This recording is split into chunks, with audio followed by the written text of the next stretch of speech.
Sziasztok! The Hungarian Heritage podcast is back for season 3, and we are Hungarian Heritage stronger than ever. For those of you who have been here a while, welcome back, and thanks so much for sticking around. And for those of you who are new to the podcast, welcome! I'm so happy that you're joining us. My name is Christine, and I'm the host here at the Hungarian Heritage podcast. During season 3, I will continue to bring you guests and topics that celebrate Hungarian culture, people, and food. And of course, we will feature all of the cool things that Hungarians are doing around the world. Together, we will discover new things and review things that you may already know. And most of all, we will have a lot of fun along the way. One episode at a time, we will build those bridges between Hungarians who live in Hungary to those who live in other parts of the world. Not to mention the bridges we will build between the generations. So, if you're looking to make that first connection to your Hungarian heritage, or you're looking to strengthen your connection, then you found the right place. Join me, and together we will connect your modern lives to your Hungarian heritage by expanding this Hungarian heritage community and making the circles of Hungarians around us Hungarian heritage strong.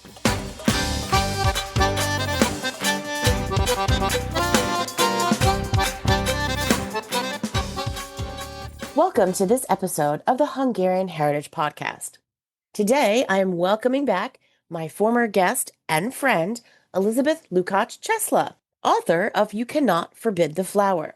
She is back to help me announce that the podcast will be starting online book clubs in season 4 coming this fall, where Liz will be my co-host. What originally started out as being a quick Kicsi pod episode to make this exciting announcement turned into a full-length episode that combines our collaborative announcement along with a larger clip from the episode where I interviewed Liz about her book in season 2. Our inspiration for this new collaborative book club adventure is to provide a space for people to read books about our Hungarian heritage by writers of Hungarian heritage. We are hoping to provide a way for us to connect more deeply with our own Hungarian family heritage by connecting more deeply with each other in our book clubs. Please join me in welcoming back to the Hungarian Heritage Podcast, Elizabeth Lukacs Chesla, author of You Cannot Forbid the Flower. And she is here because we have a special announcement that we're going to make today about some fun things that are happening in season 4. And before we get to that, Liz, thanks so much for being back here on the Hungarian Heritage Podcast. Thank you for having me, and I'm very excited to share this podcast with you today and for our announcement.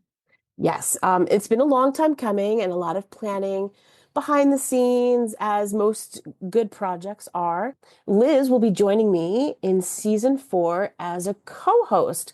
And if you've been following along the podcast, you might have noticed that I've had some co-hosts for some of my episodes, and Liz will be joining me in season 4 as a co-host for our book club scenario. We haven't decided what we want to call our book club yet, and maybe we'll involve you, the audience, with helping us pick a name for our book club, but this is how it's going to work. So the first thing we will do in a book club podcast is we're going to collaboratively interview an author about his or her book.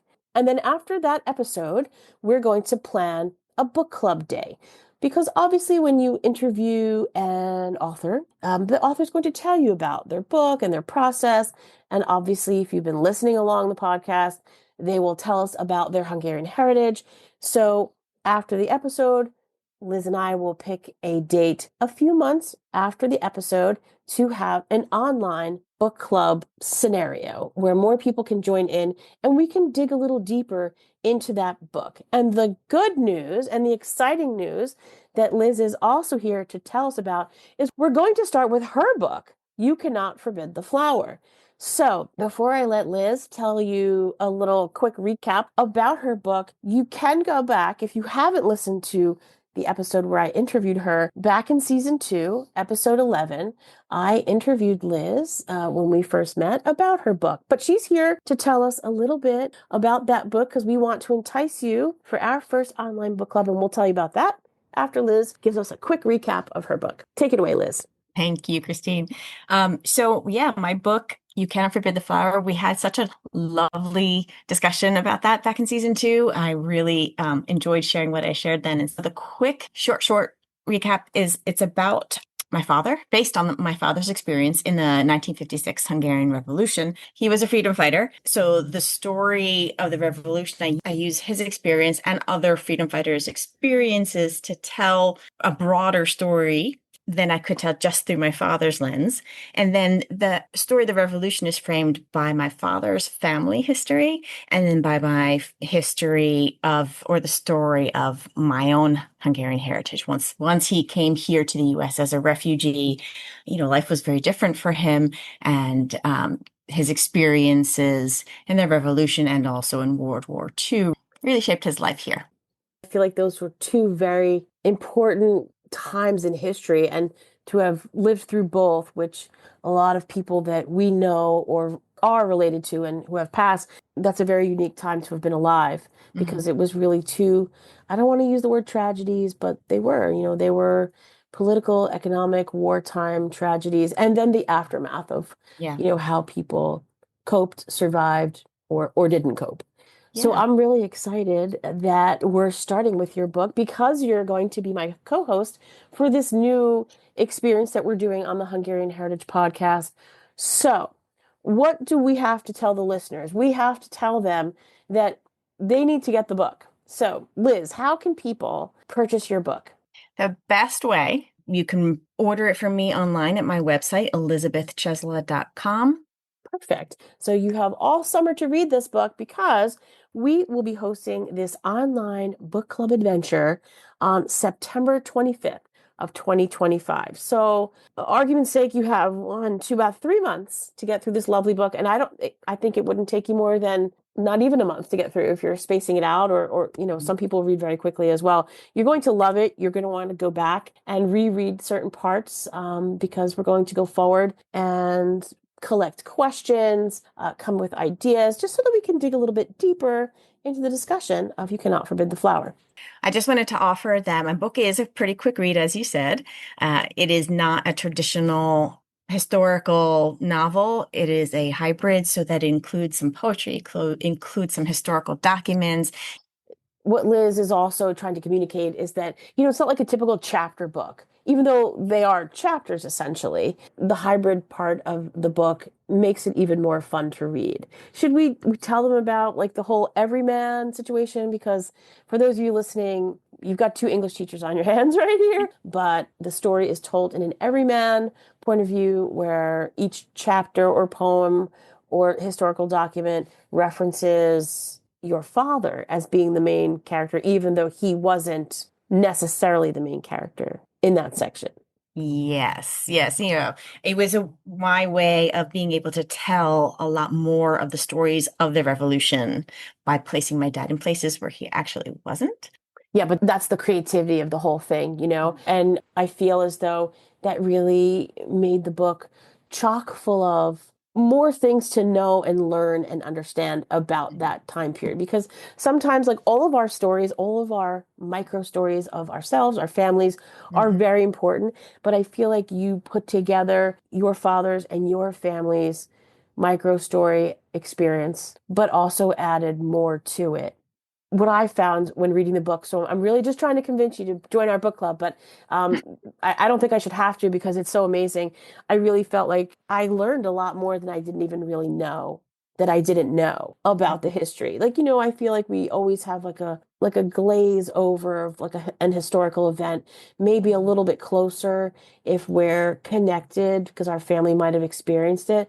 But I feel like this book definitely digs a little deeper and it's not just like the surface level information that most of us know basically about history. So, The other thing is a lot of our parents didn't talk about it, or oh, parents or grandparents, right? And so yeah, there was so much that I didn't know. that is so true as well. That's one thing that we should definitely bring up in the book club as well. I feel as though, I had my grandmother who spoke so much about it, my grandfather who spoke like a moderate amount, and my dad who never uttered a word. Hmm. Because he came over when he was 8. So, there's all different levels of traumas and experiences and just personal preferences that people have. So, very exciting. September 25th. And we'll keep reminding you over social media to join us because it will be a lot of fun. And after that experience, going forward, Liz and I will collaborate as co-hosts, and we have our next author lined up already, but we're going to keep that a secret for now, just so that we don't want to spill all the beans. So thanks so much, Liz, for coming on quickly to help announce this new exciting adventure that we're tackling for season 4. I look forward to interviewing authors, and I look forward to the actual book club discussions that we're going to have on Zoom with all of our listeners. Thanks so much for being here, Liz. I appreciate your friendship. I appreciate your collaborative genius in many of the things that are going to happen. And we look forward to seeing all of you on Zoom on September 25th. So I'll leave the information in the show notes where you can purchase You Cannot Forbid the Flower by Elizabeth Lukacs Chesla. And we will see you soon. Thanks so much, Liz. Thank you so much. I'm very excited. Me too. This episode will continue with a portion of Liz's original episode from season 2 about her novel, You Cannot Forbid the Flower, which will enable you to draw additional Hungarian heritage connections while you listen to Liz discuss her Hungarian heritage, her inspiration for writing the book, and so much more.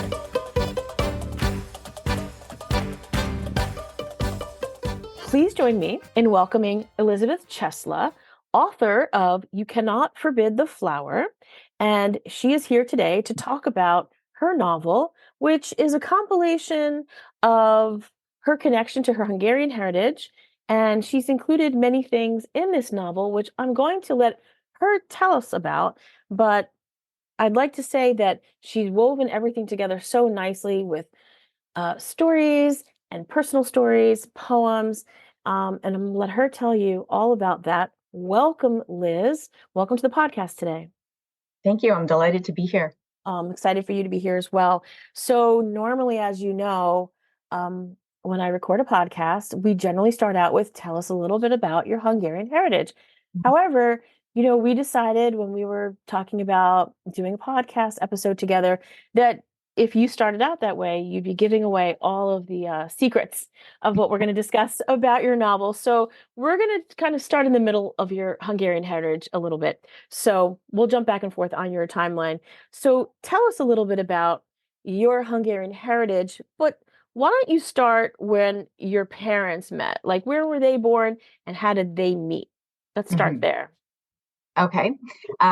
So my father was born in 1927, and he was born in Giurgiu St. Miklós, which is now in Romania. Right? So it was in Szekely in Transylvania.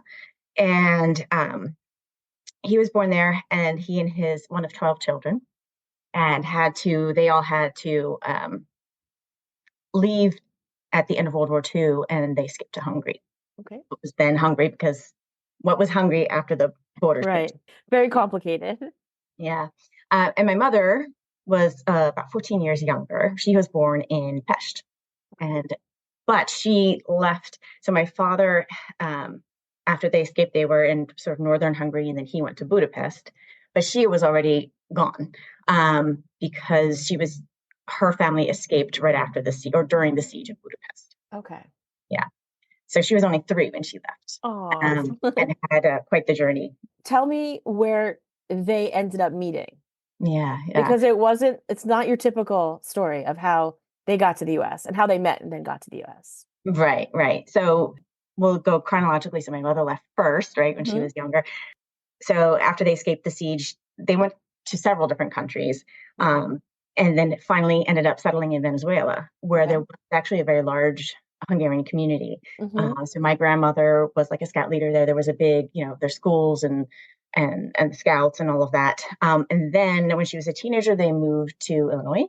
And then she ended up in pharmacy school at Temple. Wow. Yeah.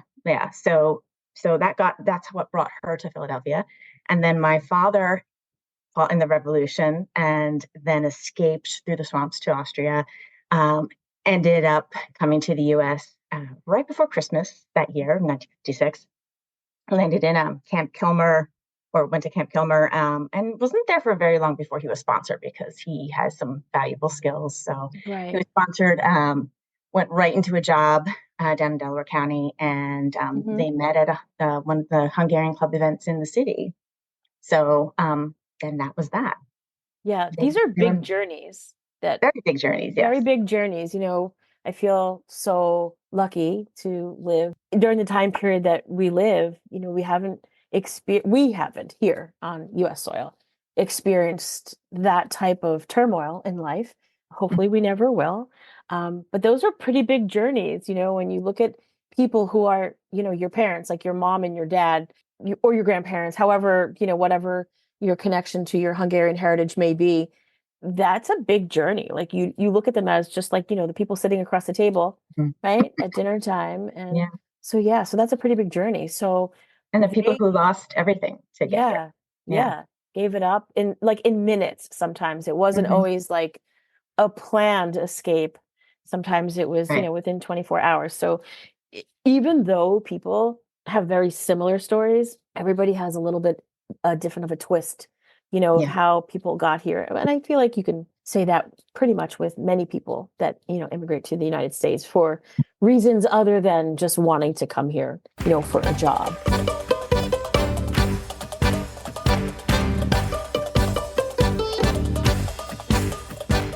Let's talk about how there's so many levels of loss when it Yeah. comes to one's heritage. And I feel like that's a very important sentence. I feel like I'm in teacher mode now. Like Yeah. for anybody that's listening, there's so many levels of loss when it comes to your heritage. So let's specifically discuss levels of loss for our generation. So we're kind of in the same generation. So Mhm. when our parents assimilated here to the US culture in the 1956 time period, Mhm. let's talk a little bit about that. Like what we lost things that many other people didn't. So tell us your thoughts on that. So in my family, well, my father felt very strongly about having a Hungarian, having a Yeah. Hungarian family, raising us speaking Hungarian and with Hungarian traditions as much as possible. Right. So I spoke Hungarian before I spoke English. Uh, Um, but going to school, I had to sure, learn very sure. quickly, of course, yes. Yeah, of Um, course. and we were here, so I learned both languages really simultaneously, but Mm-hmm. that was our language at home. And those were, we were eating Hungarian food and as much as tradition, I think, as they could muster. But my parents divorced when I was pretty young, so Okay. that was seven. And so when they split, my mother, and I think that we talked about this, I know, and a lot of people understand, she wanted, this was our new home, Right. Mm-hmm. their new home, our home where I was born. So, and she didn't want us to have the same difficulties that she had trying to assimilate with an Sure. accent. And she had a very unique accent because she spoke Spanish, Hungarian, and Wow. English, so for her, it was even a little bit more complicated and really wanting to, and having moved around a lot, wanting Right. to belong somewhere. And, and then divorce does a lot of different things, and she was Sure. working a lot. And so we weren't able to cook the kinds of things. And life moved on that in that direction. There was for me, a pretty big disconnect because after the divorce, we didn't see my father very much at all. Right. He stayed local for a little while, but I think it was less than 2 years later he moved, and he moved far away. Okay. So that we would see him maybe for a week or two in the summer. And Right. then there were some summers that we didn't even see him at all. Okay. So there was a lot of distance from Right. that, and then Sure. we would go, and every time he would lament how much less Mhm. we understood and how much less we could say, Sure. back to Right. him. But my grandparents, they spoke it, and Okay. they learned English. They were, they obviously, been here for a while too, and working and everything. And so they spoke English, but whenever we walked into their house, it was kind of like a time capsule, Uh, spoke English to us when they had to, but everything else was in Hungarian when they could. And my grandmother had this amazing Hungarian room. It was the smallest room in the house, but it was oh, just, the walls were covered with yeah. embroidery and plates and just artwork and books, lots of books. Everything was Yeah. traditional art. And yeah, Yeah. Well, I guess that was her way of obviously like maintaining that connection to, what she lost as well. right, If you think right. about it, each person in your family, aside from like divorce, had different levels of loss, especially because when Yeah. you're older, were you the one who, escaped or immigrated, or were you the child of that? And I feel like being divorced, because my parents are divorced too, not that that, has anything to do with it, but my mom was also not Hungarian. Not that that made a difference. I had so many friends where I grew up who were half Hungarian, just like Mhm. myself. So, but that's like another level of disconnect from heritage because, of course, you're going to celebrate all of your heritage, not just, one side. So there is a lot to be said for the levels of loss for heritage. It's like Yeah. an onion, there's layers. Is, who came here? Were both of your parents Hungarian? Did they stay married? All the different little layers on the onion Yeah. affect how, I guess, Hungarian you stayed. Like, were you connected to a community, not connected to a community? So those things affect people. So, Right. and those are important things to bring out because as we lead up to discussing your novel, I don't want to spoil things. So these are important things to discuss. So whether people's parents were, both Hungarian or not, definitely affects our connection to our heritage. It doesn't have to negate connection, but it does affect it, even if it's not in a negative way. It's just logically it affects it.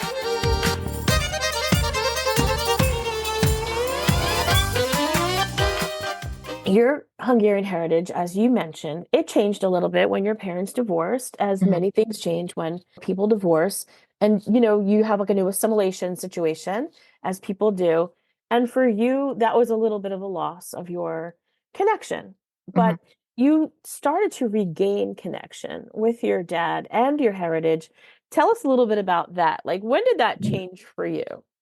Yeah. So that changed for me when I was in college. Okay. And I was able to, I could drive myself around and go visit. I didn't Right. depend on other people making visits happen. Right. Sure. So, and I think gaining that kind of independence that you get when you go away to school, Sure.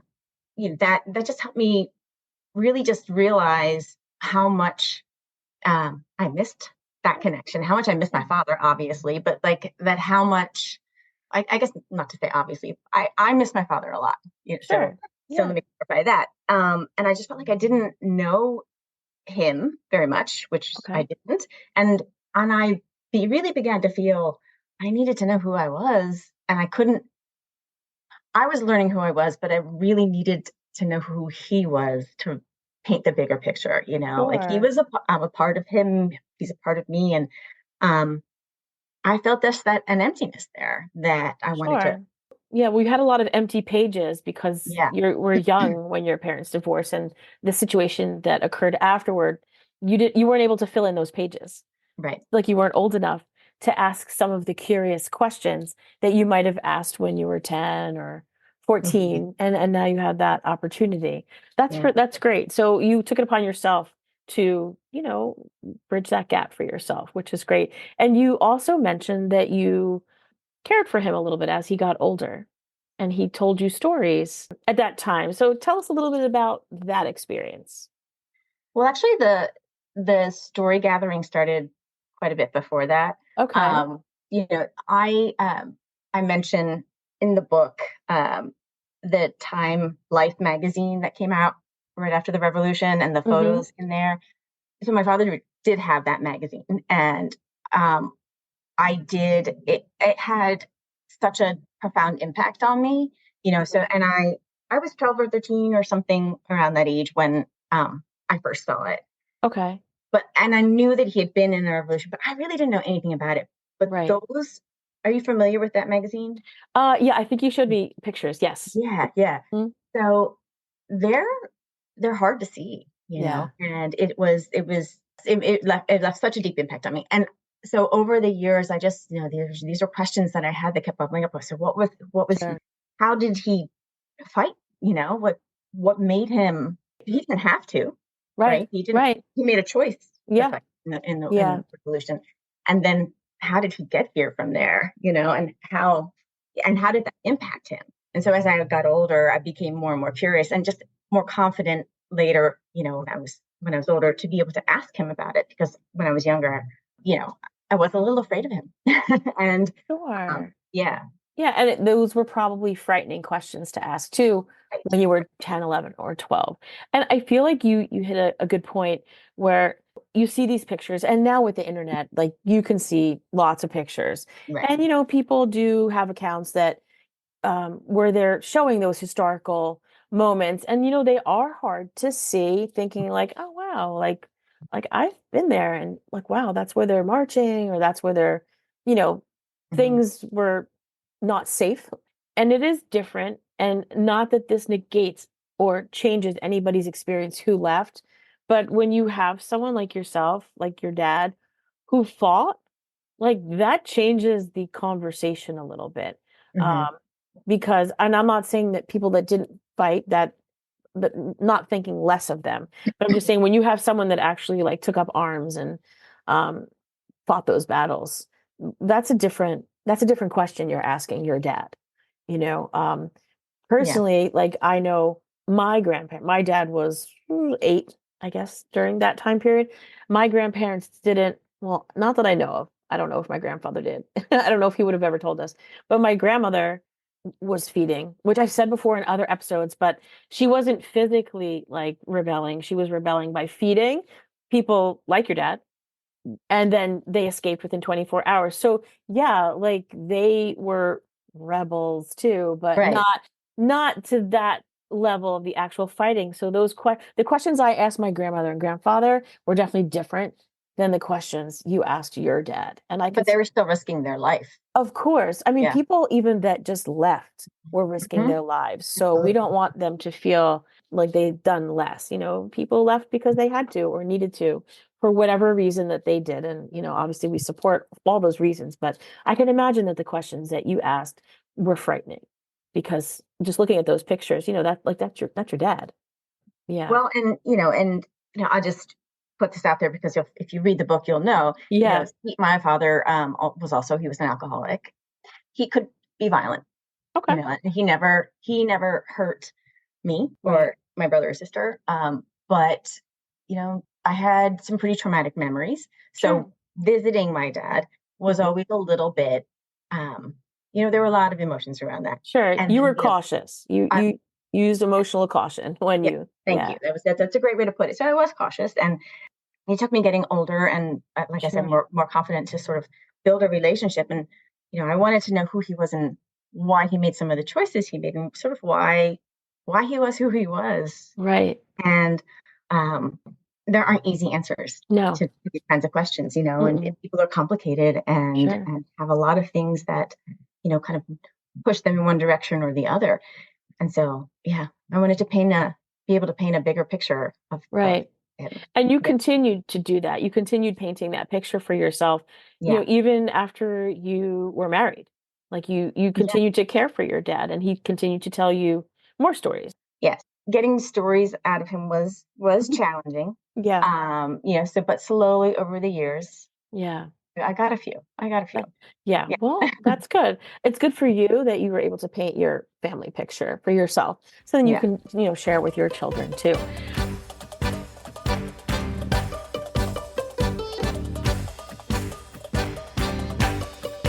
So let's start creeping towards your book.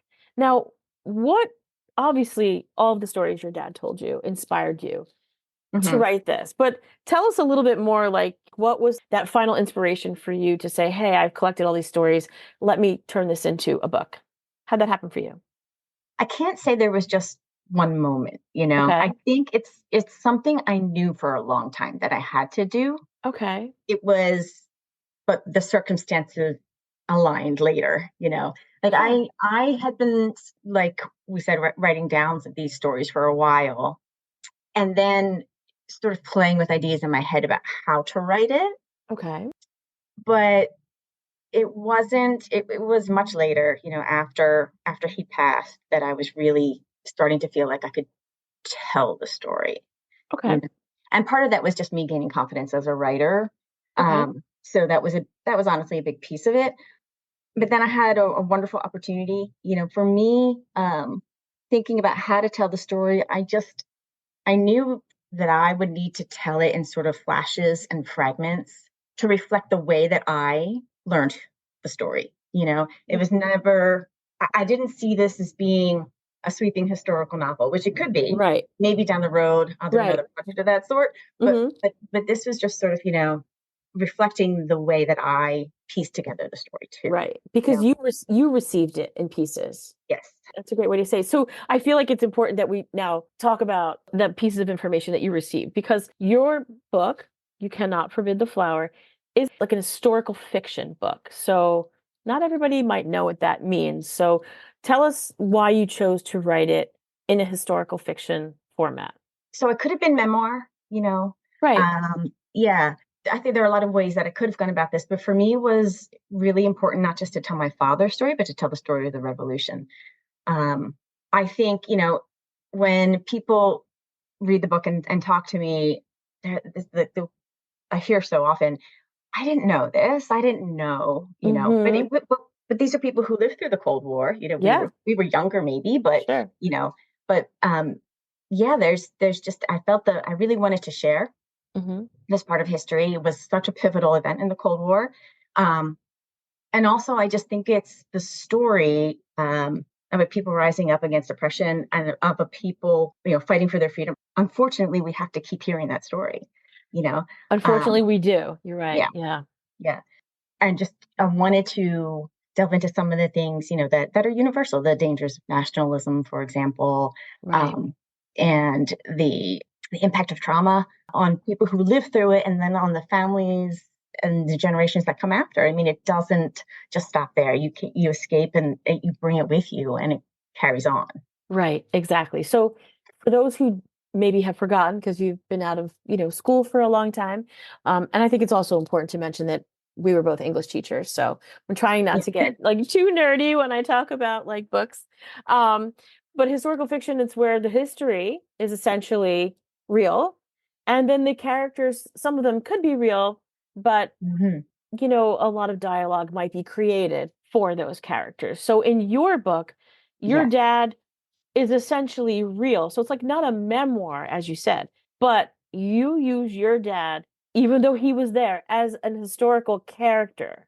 right. I found that such an interesting format because, like you said, you could have gone straight memoir, like this was my dad's story, and Yeah, leave it at that. But you chose to basically tell the story of the whole revolution and like right, the Cold War scenario, and you infused your dad yeah, as the historical, even though he was real, the real character yeah. in all of the like the chapters as the main character experiencing those experiences.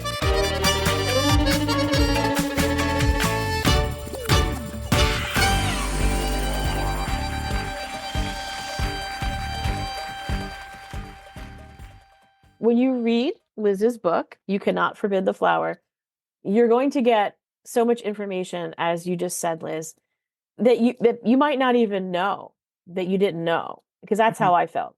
How did you choose which stories to put in? Because I'm sure there were probably more. And Yeah. how did you choose which character to make your dad in like each one of like the chapters, essentially? So that's a great question. So if this had been a memoir, right, Right, I could right, only tell what my dad experienced. But even then, it would have been much, much smaller because it would only be what I know or knew that my dad had experienced, right? correct, So it would right, have been this isn't a long book, but it would have been much shorter, right? right, in right. terms of the revolution itself. Again, my knowledge of what he actually experienced is limited, and I wanted to tell a bigger story, Hmm. but I wanted my readers to be invested in my father's story and his Okay, experience. And right, so like I said, I wasn't going to be a sweeping historical fiction novel with like this whole cast of characters and, right, you know, so to put him in all of these different places, I hope makes what happens to him in each of those places, the sacrifice in each of those scenarios more meaningful, right, right? Rather than right. having a cast of characters that you don't know very much about, Right. instead it's him over and over. Right. Yeah. So I have a very English teacher question that we came up with. And so essentially, your dad is like the everyman or Mhm. the every Hungarian man. And not to throw shade at women, but it's just an English term. a female can be like the every Hmm. person, the every person. Um, Hmm. so tell us how your dad was the every Hungarian man in the story, because he symbolized that as a character. Right, right. And that's part of the reason that I didn't just do the revolution, but the build up to it, Right. including his experience at the end of World War II. But all the changes in Hungarian society and the government, and how that led up to the Hmm. revolution. So that there was this picture of all of the different ways that people were impacted, hopefully, Right. and the number of atrocities that were committed in just 12 days. Yeah. And so the really so many sacrifices made by the people who were protesting in such a short period of time. Yes, and there were just so many atrocities leading up to it, and I think Hmm. that's what I also enjoyed when I read the book, was that I know certain things because this is what, I was told, and you've added in statistics about, how women were treated. Hmm. There's statistics for that and other statistics that you included in poems, and I feel like that is really such a nice combination of what people experience. Not that those were all good though, but like you're Right. giving slices of what life was like, and the information behind it. Now, when we started this episode, we talked about your Hungarian heritage. So essentially, there are many parts in this book that do reflect your Hungarian heritage. And now your dad's experience is in this book essentially, where even though he's the character, the historical Hmm. character, in the chapters that he didn't actually that didn't actually happen to him. So if you read it for like the first time, or like this is a book I have to go back and read, multiple times, because it was such a compilation of information that like I was gobbling it up so fast. You know how like when you're really interested in something, so it's like to digest some of that information again, even though a lot of the information was hard to digest, you definitely have to like read it more than once. So you can really appreciate his history now. How did you connect that with all the stories that you learned from him? Like, did you have like insight now as to when you were younger, like what type of person he was through the experiences that he had? I feel like that was a very jumbled question, but Yeah. sorry about that. Oh, no, but I think there's a question I get the same kind of question a lot, like, Yeah, um, what I understood or thought about my father or my childhood change right. after writing this. And yeah, Sure. absolutely. But I think, I was in search of understanding Okay. what happened, Sure. and what happened, where he came from, where I came from. And I can't say I understand everything, because Sure. again, there's still so many gaps. But I do understand a bigger picture. Yeah. And I do understand, we were talking earlier about our level of loss, Yeah. and the depth of his loss, and of my mother's loss, and all the 56ers and other people who have had to leave and Right. start over somewhere, and I feel, obviously, so grateful that to have the kind of stability that we have, and not having to. And I Sure. imagine that sometimes, what if tomorrow we had to just tonight. Um, Exactly. yeah, I think certainly I have a deeper level of compassion. Okay. I think I always had some, and I'm Sure. hopefully a lot, but I think even more, Yeah. definitely even more, um, curiosity too, Hmm. Sure. and I wanted to give my family, something that I didn't have. Okay. Right. Yes, I had to create it. Right. And Right. Right. it's a work of fiction, Sure. but But it's not really a complete, right, work of right, fiction. right. It's rooted in all kinds of truth, Sure. Yeah. and yeah, they're historical, factual truths and the emotional truths of the Sure. history. Because you did such a great job with connecting like the history and the timeline in the book, what might be, historical fiction for your family that might strike a chord with someone else's family and say, oh my God, that's what my dad went through or Right. my grandfather went through. So we keep our heritage alive through connection and stories. And like when we spoke, we talked about how sometimes we only know a slice. Yeah. And you Yeah. basically put all the slices together so that I might have recognized a few slices, from my family's experience. Same for yourself, same for everybody else. So tell us how these slices might be what people were looking for and how that might inspire them to make a connection with their own families. Mm-hmm. Yeah, you had asked earlier about or mentioned the different things that are included in there. There's bits of poetry, some my own poetry, which is an interesting bit of story behind that, but also some folklore and some lullabies, and specific mentions of Hungarian foods and things like that. Mm-hmm. For somebody with a Hungarian heritage, that little spark of connection, I hope, was there in some of those ways.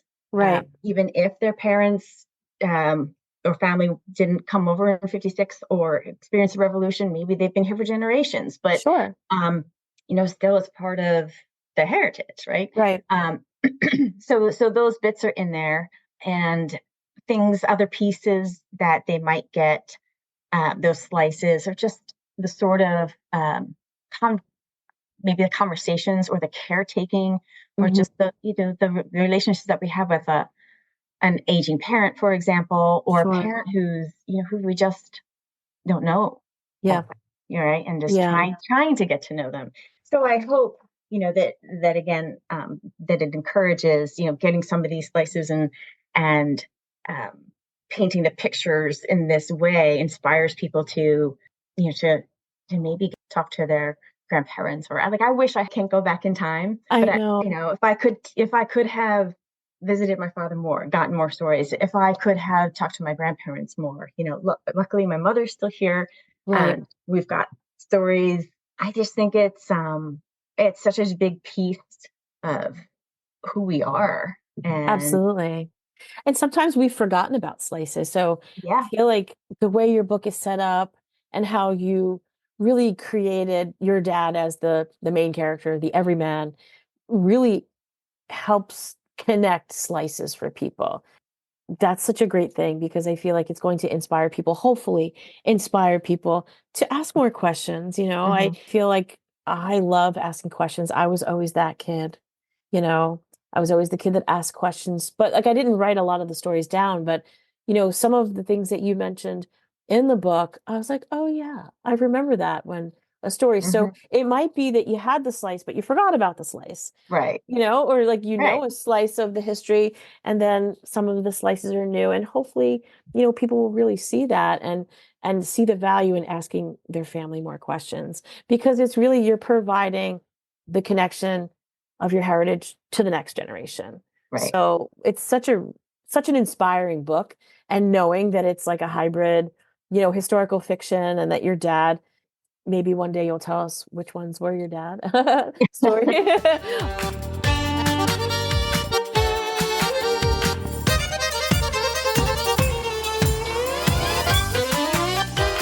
We must talk about the title. You cannot forbid the flower.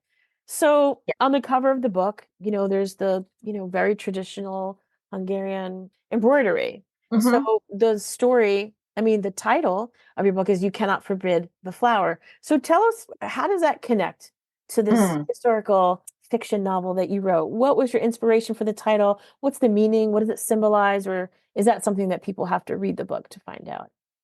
Well, I'm glad you asked the question. And Okay. I think if you read the book, it will just be more clear. But Okay. because it is quoted Yes.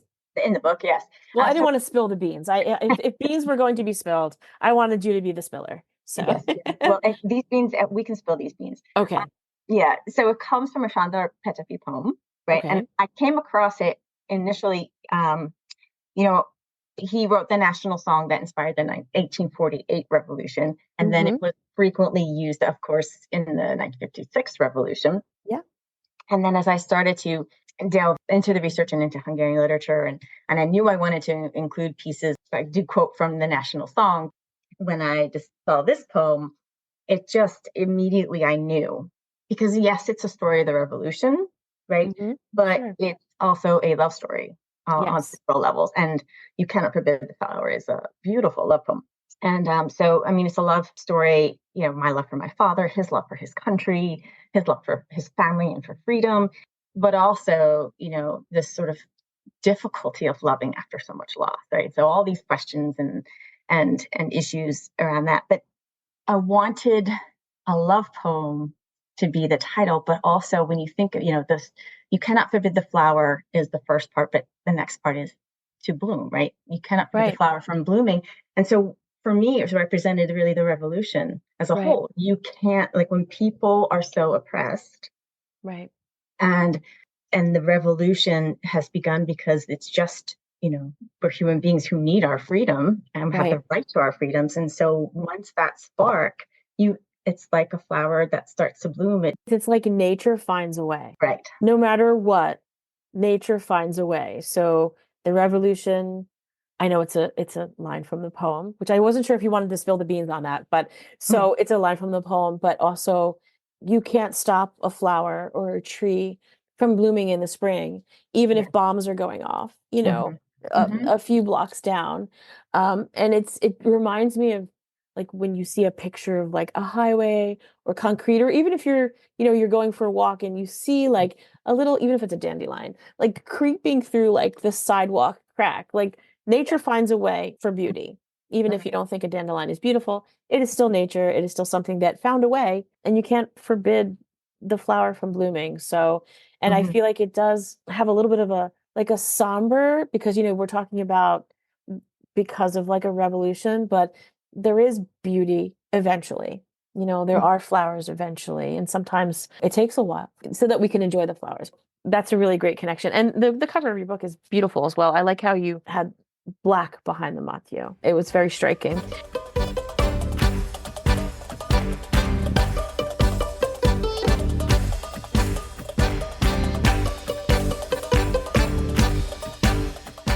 What do your children think about this book? Well, I actually had my son's help in making the book. He did the maps. He's a designer. Wow. He designs cars, but he's still able to Okay.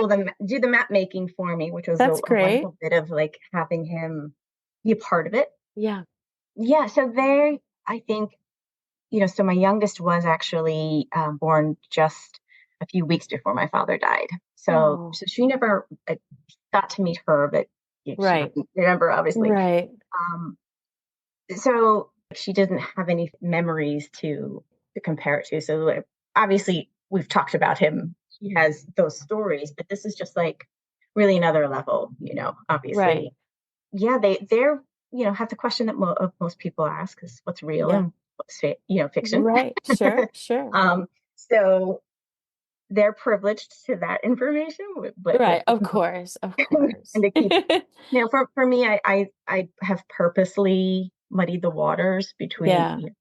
between that line of fact and fiction, because in the end, for the sake of the story, that's not the Right. The purpose of it is to share all of the slices of the history. yeah. So, yeah, no, Yeah. I completely understand why you would have kept that private, but I feel like it's such a joy that your children are able to experience, more of their Hungarian heritage through your work on this book, because, it probably makes them pretty excited about at least that part of their heritage, and it makes it Yeah. alive for them. And that's pretty fantastic.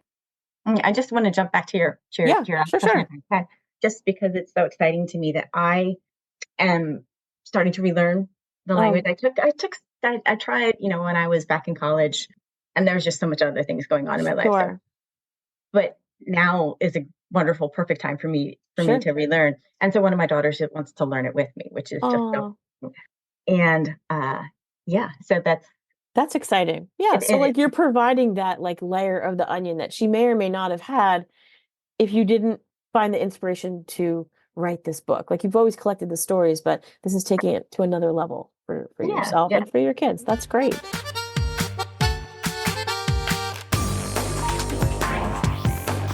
I know you've done some readings. Do you have any readings coming up?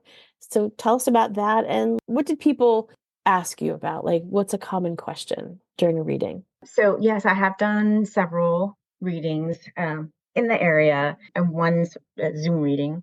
I think the questions are pretty common, and Okay. they covered most of them, I think. Okay. I'm trying to think if there's anything that stands out as a different question that we haven't already talked about. there is one question that actually has come up a couple times. You actually hinted at it earlier. There's so much history, There right? And is. so even in 200 pages, there's Yeah. still a lot. Yeah. So a question that I've gotten is, how did I decide what to put in there? That's a Um, great question. yeah. And I think that's actually where the heaviest editing was for me, because Okay. I had a lot more in there. I didn't want to lose people because there was too, Sure. without the context of the story, but in some cases where I wanted the Treaty of Trianon. My father wasn't alive, but I Right. needed that history Yeah. to get the bigger picture of what was happening, politically, geographically, all of that. So that was a real challenge for me, Okay. to do historical fiction in a way that, well, I think that's a challenge for any historical fiction writer, to Sure. how much history to include. So much. Because you want it to feel as accurate as possible. So I can Yeah. imagine that was super difficult to cull, that information and put it to the side. Maybe next time, but to Right. also make sure that the timeline that you're creating for your Right. novel was pretty accurate and filled with enough details. The pieces were connecting. That kind of leads to my next question is, do you have plans for a follow-up to You Cannot Forbid the Flower? Because you've just told us that you have all these things that you didn't include. So anything Yeah. we should be looking out for? Gosh. Well, I did a lot of research. There's so many incredible stories of Hmm. the revolution and the people who fought, who escaped, and before. And so I did mention my mother and escaping the siege of Budapest, which that in itself is an incredible story. In the book, you'll meet Edith Bone, Hmm. who is one of my favorite. Like, she's a real person, but like Right. my father, she's a character in the book. And she and my father never met, but in Okay. the book, of course, they're friends. So all of that's imagined, but she was just such an incredible, remarkable person. I don't know what I'm going to write about her yet, but I know I need to. Okay. There are some other people. There was this Erica Selish was in the book. I had to cut her out in the end. She was 15. You Okay. might recognize her. She was on the cover of, I think, a Dutch magazine. It went, as viral as things could go at Okay. that time. Yeah. Yeah, so photographer had captured her holding a rifle, 15 years old and ready to fight and die. Yeah. Um, That's a heavy thing to digest, yeah, a 15-year-old doing that. So, yeah. yeah. So her story is incredible. I would like to do something to share her story. And there's more. Yeah. Um, I will say, there will be a vampire story of some kind. Ooh, Yeah, this is not a traditional novel. It's a hybrid. It's got all kinds of things in it. I It's like that. I don't think I can write a straightforward kind of narrative. So Okay. it'll be all Well, that's your but method, and that's yeah, how you're. I like that, a vampire story. So, but what? not your traditional type. Okay, okay, Yeah. all right. Well, you do have like a little bit of like Romanian connection Oh, there as well. absolutely. Yeah. So Yep. yeah, That's it. Yep. Brom Yep. Castle, the whole. I don't know if you've been there, but definitely worth a visit. Not, but there's deeply cultural, metaphorical, Hmm. fun thing to explore. So I look forward yeah. to that. I enjoy those types of books as well. Wow. So lots of information in the book, but it's so connected. And I think that's what people are going to realize when they do read your book for the first time, the second time. Um, there's a lot of connection that they can make, whether it's their personal history that they didn't know that Mhm. their parents or grandparents were also experiencing. If it didn't happen to them, it was still happening to them. They just Yeah. didn't tell you that. So that's a pretty big deal. And it's a great novel. I really enjoyed it, and I think other people will too. Liz, thank you so much for being here today on the podcast. I know that you're an inspiration. You were an inspiration to me. And when I read the book, I was really impressed with all of your work. The research that goes into writing something like this is a lot, and I know that. And it's fantastic. And everyone should get your hands on a copy of You Cannot Forbid the Flower. You will not be disappointed. Thanks so much for being here today, Liz. And I look forward to more time with you. Thank you so much for letting me share this story with your listeners. I deeply appreciate this podcast and this opportunity. Oh, that's so nice of you to say. I really appreciate that.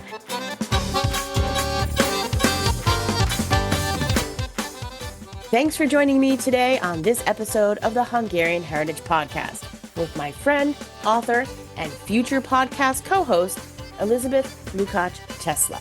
We hope that we have inspired you to join us this fall for our inaugural online book club. Information on how to purchase your copy of You Cannot Forbid the Flower can be found in the show notes. We will also send you reminders on social media about our first online book club date, which is September 25th, 2025. We really hope you can join us for an evening of book discussion and Hungarian heritage connection. If you have feedback or questions about this episode, or you would like to connect with me at the podcast, you will also find that information in the show notes. If you've enjoyed this episode and you're interested in learning more about this Hungarian heritage community, please don't hesitate to reach out. I would love to hear from you. Our theme music is Hungarian Dance by Pony Music, used with special license from Envato Market. Don't forget to subscribe, rate, and review wherever you listen to your podcasts. Thanks again for listening, and until next time, make sure you stay Hungarian heritage strong. Sziasztok!